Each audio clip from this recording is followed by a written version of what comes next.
bears guilt, and everyone in the guilt feels that the response of the city to this tragedy was beyond anything that we should accept as a society. During the whole week after the marathon bombing, the city felt almost like being under martial law. And especially Thursday evening and Friday, we feel that martial law was imposed on the city without going through regular Media procedure. reports have been stating relaying instructions to Massachusetts residents to stay in their homes and to not let anybody in unless they have clearly identified themselves as police. To shed some more light on this ongoing investigation and lockdown of Boston.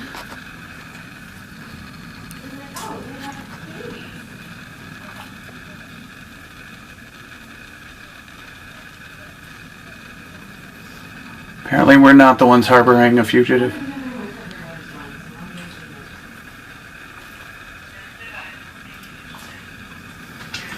Yeah, this is our garage right now.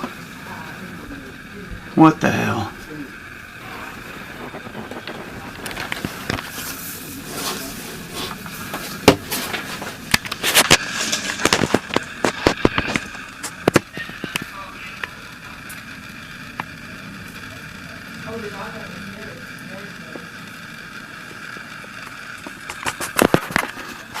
This is what we woke up to this morning.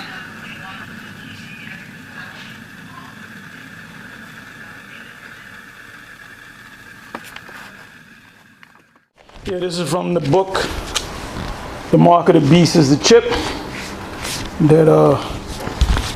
This is our book that we put out. And I'm going to read some excerpt from the chapter 6, The Mark and Martial Law. Because what's going to cause a lot of people to receive this mark too, there's going to be a number of people that's going to receive it, openly receive it, to get their food stamps, their WIC, and so forth. And there's some that will know the scriptures and know to stay away from it, but they're going to kind of have a gun put to them. They're going to have their backs put to the wall, okay? And then they're going to succumb to it and wind up taking it so they can eat. That's why the scripture said in Matthew 24, he that endureth to the end, the same shall be saved. Because things are going to change in this society. Anyway, it says here, and I'm going to jump around, it says, one instrument by which the R.F.I.D chip will become R.F.I.D chip will become mandatory is through martial law. Martial law is the imposition of military rule, whereas armed military troops and soldiers replace civil authorities. Now, you're saying you're crazy. That can never happen in America. Well, guess what? It happened in America about three and a half months ago up there in Boston over that bombing attack with the what's the name of the Chechen rebels, they said, the one guy and his younger brother. And that was during the finish line of the Boston Marathon. And what wound up happening, they wound up, a couple of days later, they wound up chasing them down and finding them. And supposedly they killed one and the other one escaped. And they had the Boston police, they had the state troopers, they had the National Guard, they had SWAT teams. They had everybody was dressed in military regalia, and they were all loaded to the armed to the teeth. All right. So don't tell me that can't happen in America, because it already happened in America almost about 4 months, 4 months ago. It says, whereas armed military troops and soldiers replace civil authorities, faculty, and personnel upon the decrement of martial law, curfews are imposed, accompanied by the indefinite suspension of civil law, civil rights and habeas corpus, permitting unlawful detention. Keep that in mind, unlawful detention, that is detention lacking sufficient cause of evidence. Martial law is declared during social unrest. That was the situation of social unrest. Civil uprising, when they cut off the money, if they decide to default on the debt of the government, payment of the government that the government's supposed to pay for these loans, that your welfare is going to be cut off, your Section 8 is going to be cut off, your food stamps is going to be cut off, your WIC's going to be cut off. People that were supposed to receive pensions, that's going to be cut off. Your parks are going to remain closed, okay? It says, I'm going to read this again. Declared during social unrest, civil uprising and riots, 2nd Ezra 15, verses 15 and 19, and during major natural disasters, wherein it is given the legal construct of a state of emergency, because all they have to do is declare a state of emergency, and when you declare a state of emergency, you do away with the Constitution, or you suspend the Constitution, either the whole Constitution or parts of it. It says disasters wherein it is given the legal construct of a state of emergency. Officially, the U.S. has mandated martial law under Section 1031 of the National Defense Authorization Act, which was signed by Barack Obama, which he said he wasn't going to sign it, and he wound up signing it. He was in Hawaii, I believe, and it was on New Year's Eve when everybody was partying and reveling. All right, acronym NDAA. Authorized U.S. Armed Forces to perform law enforcement duties and functions on U.S. soil, which happened in Boston.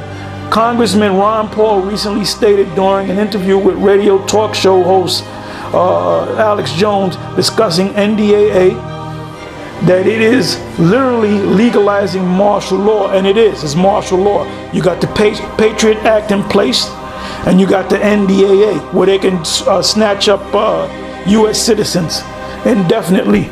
It said that it is literally legalizing martial law. Section 1021 of the NDAA allows the government to indefinitely detain U.S. citizens held by the U.S. military.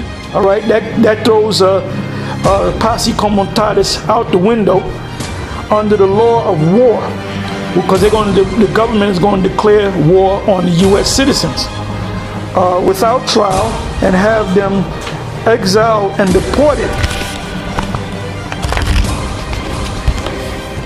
It says the NDAA via martial law is one method by which the Edomites will introduce the chip that is by force of the sword.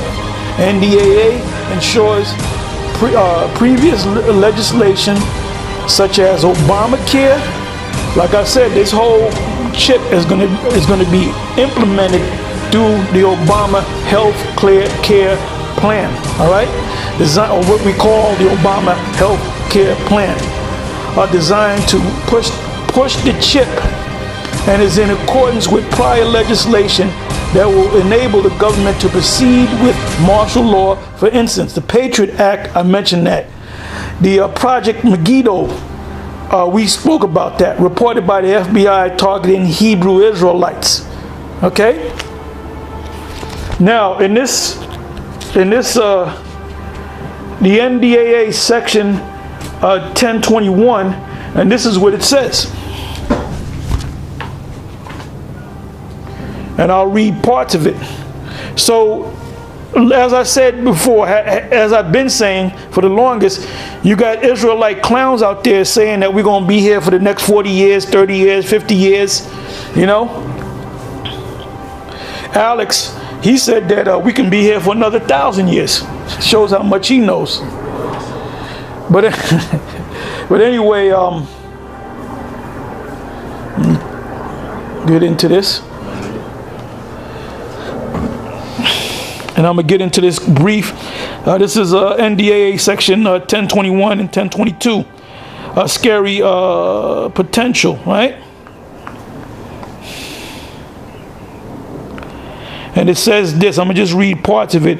It says, Section 1021, Congress affirms that the authority of the President to use all necessary and appropriate force pursuant to the authorization for use of military force includes the authority for the armed forces of the United States to detain covered persons pending disposition under the law of war. When you read into it, if you read the whole thing, the whole section 1021 and 1022, it's talking about U.S. citizens. And that's how they're going to push that. That's one way they're going to push the mark of the beast, or the microchip, or the very chip, or however you want to call it. Because now they're being nice to you. Now they want you to eventually take it by way of the Obamacare. But the ones, they already know that people in the Bible Belt, the Patriot movement, you know, people that follow Alex Jones, certain so-called born-again Christians, and certain Israelites know about that. So once they get the weak ones to receive that mark, now they're going to have to use the military to make the rest of you receive that mark. So it's high time to wake out of sleep.